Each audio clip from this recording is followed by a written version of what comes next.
disimak. Itu buah apaan, Bang? Ini namanya buku itu.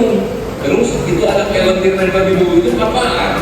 Itu namanya bungkus. Biar debu atau partikel yang gak dibutuhin paru-paru bisa nempel di buku itu. Nanti debu apa partikelnya bakalan jadi upil. Oh gitu. Iya lah. Yuk kita lanjut lagi, Bang. Sekarang kita ada di rongga hidung, Pak. Sama Bapak hidung juga. Jadi sini ya. Ini fungsinya memfilter partikel yang lebih kecil yang gak ketangkep sama multi tubing sebelumnya, Bang. Di sini tempat yang udah diangetin, dilembabin sama disaring sebelum ke paru-paru. Diangetin? Gue pikir sayur apa diangetin? Bahasa doang, Bang, biar gampang diingat. Serang rumah. Ya udah, Bang, kita lanjut lagi. Kita naik lift aja, Bang, biar cepet. Ini kita naik lift ya. Nah di lift itu ada rongga hidung paling ya dari Bromo. Tadi kita udah melewati mana? Rongga hidung. Sekarang kita menuju ke pari. Sekarang kita udah sampai pari. Di pari ini ada percabangan, Bang. Yang satu kemana emang? Yang satu bakalan lanjut ke saluran pencernaan. Karena kita ke paru-paru, kita mah lanjut aja naik lift menuju paru-paru, Bang. Kita menuju ke langit. Sekarang kita ada di lari atau bisa disebut kotak suara. Wih, kotak suara. Kayak pemilu air pakai kotak suara. Iya, Bang. Bedanya kalau ini bisa menghasilkan suara, kalau yang itu penampung suara. Jadi lari itu tempat udara diolah menjadi suara, Bang. Oh Jadi gitu. suaranya kita datang dari mana? Lotis. Jadi waktu si bos ngeliat sesuatu, itu pintu bakal tutup jalur ke saluran pernapasan. Oke, Bang, kita lanjut lagi ya, Bang. Kita menuju ke trachea. Nah, sekarang kita ada di batang tenggorokan, Bang. A.k.a. trachea. Ih, banyak cincinnya ya, Bang. Trachea bentuknya kayak gini Becek-becek ya. gitu, Bang. Itu bukan sembarang cincin, Bang.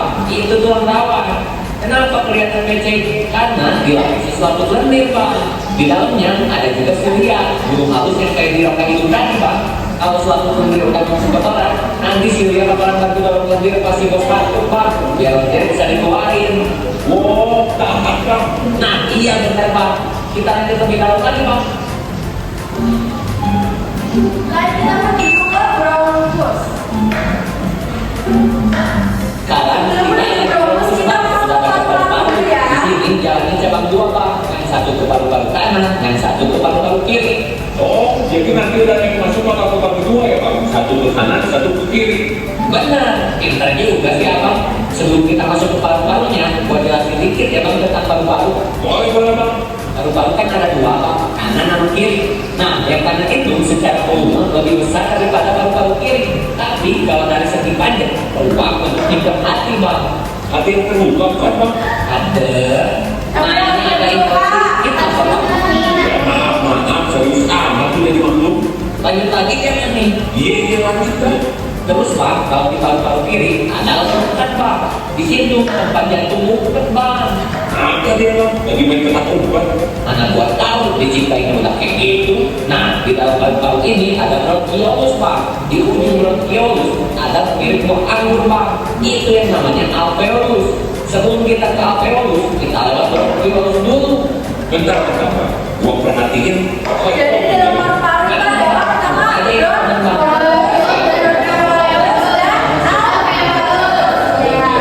Kaki kecilnya, Bang. Terus ada buah anggurnya, Bang. Oh, Pak. Di alveolus. Kayak ada anggrek nempel gitu ya, Bang. Ini alveolus, jadi itu kan buah anggur ya, Kita alveolus. jelasin tentang alveolus ya, Bang.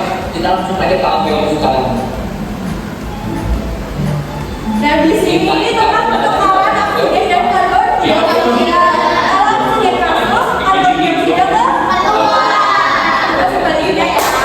Benci dia. Memang di sini tempat kalian itu terposisi. Pak oksigen masuk, karbon dioksida keluar. Dia keluar lewat saluran yang tadi kita lewatin, Bang. Oh, gitu. Gua kira benci yang gua mau. Nah, akar yang tadi abang tanya pas di luar, gua jelasin sekarang ya. Yang biru namanya arteria pulmonar. Dia membawa darah. Nah, udah kan, udah jelas tadi. Tadi kita pergi ke jalan-jalan kemana aja. Yang pertama kita berada di rongga hidung. Kedua,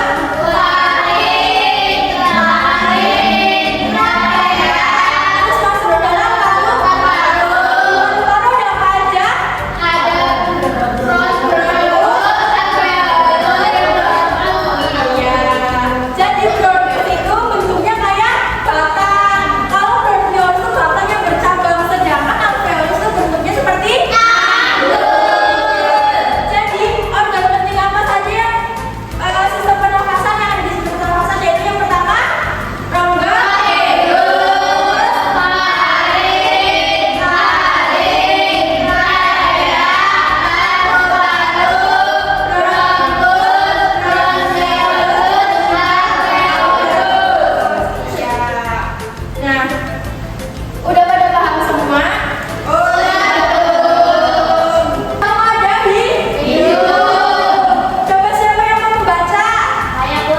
Ya, itu dibaca hidup. Udara masuk melalui lubang hidung, kemudian ke rongga hidung yang di dalamnya terdapat rambut hidung serta selaput lendir. Selaput lendir rambut hidung berfungsi menyaring debu yang masuk ke hidung, dan selaput lendir berfungsi menyesuaikan suhu udara dengan suhu tubuh. Ya, jadi di hidung ada apa aja? Yang pertama, rambut. Yang kedua ada apa? Rambut hidung berfungsi untuk yang kotor. Sedangkan rambut lendir berfungsi sebagai apa? Menyesuaikan Suhu tubuh. Iya. Yang selanjutnya ada faring. Yang mau membaca siapa? saya Bu. Ya, Mbak Halimah silakan dibaca.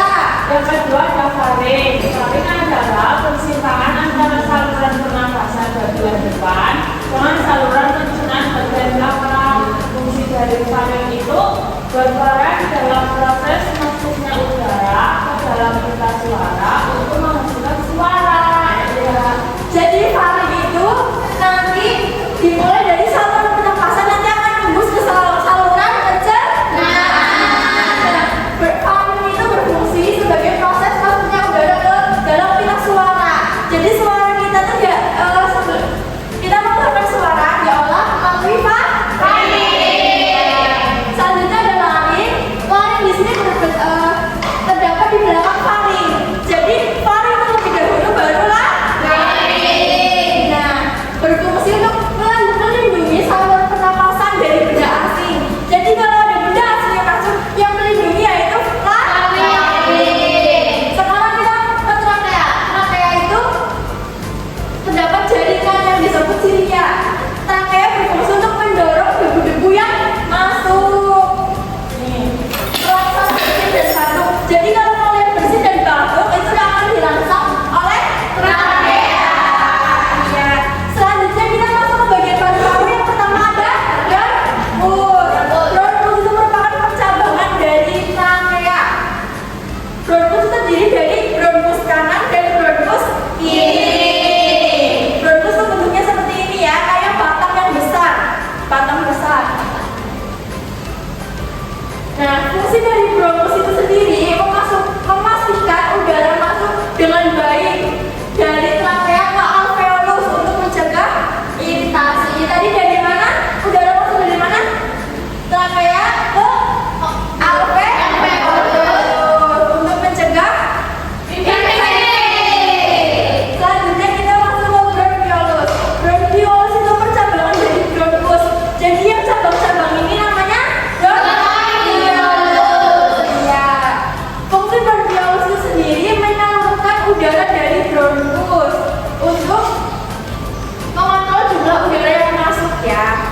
Selanjutnya kita ke alveolus. Nih, alveolus itu berbentuk seperti buah anggur yang mengelilingi pembuluh darah seperti ini ya. Contohnya nih, ini alveolus berbentuk seperti buah anggur. Nah, alveolus itu tempat terjadinya pertukaran oksigen dan karbon dioksida. Jadi kita bernafas itu di mana tempatnya? Di alveolus.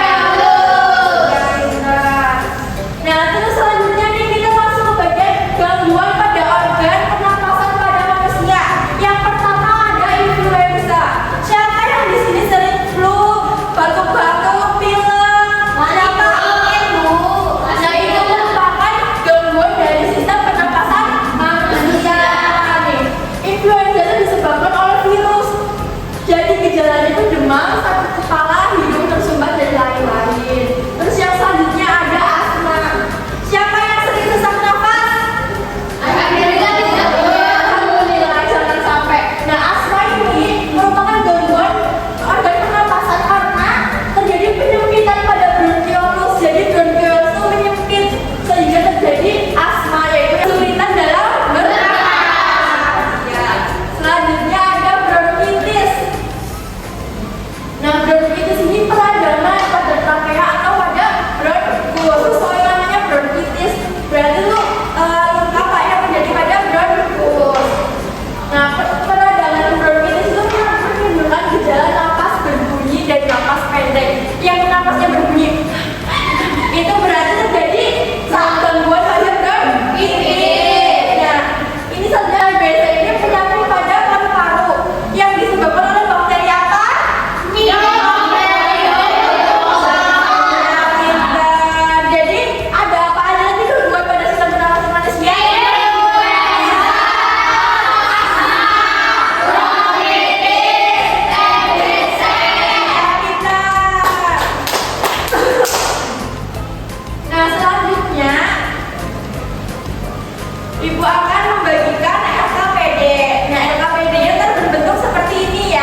Coba dilihat itu gambar apa ya?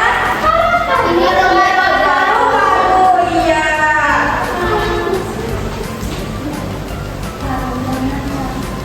Ya, jadi cara pengerjaannya ini yaitu apa tadi? Paru-paru. Sedotannya berfungsi sebagai apa? Balon ini Sebagainya jadi paru-paru ya. paru-paru juga. Jadi dalam pengerjaannya paru-parunya ditempel dulu di kertas, terus sedotannya dijadiin satu, terus dibikin bercabang. Nah cabangnya ini nanti diisi dengan balon ya, diikat pakai karet kalau enggak dengan solasi ya. Oke, paham semua? Ya. Coba dilihat. Ini dong. Iya benar Mbak Indah, kelompoknya Mbak Indah. Yuk lanjut.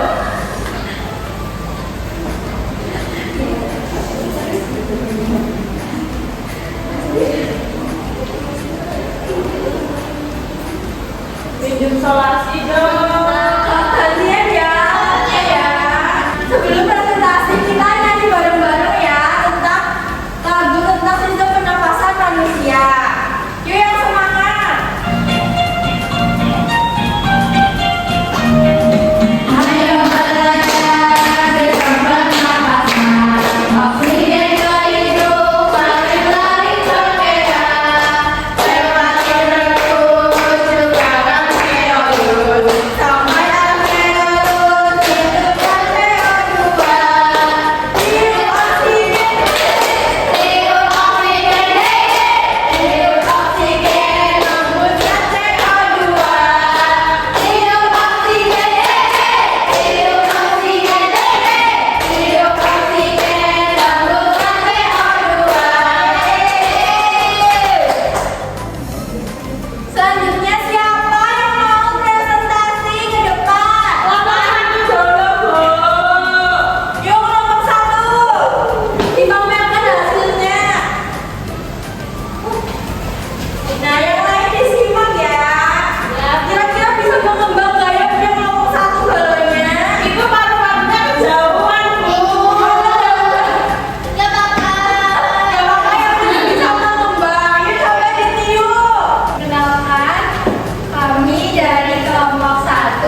dibaca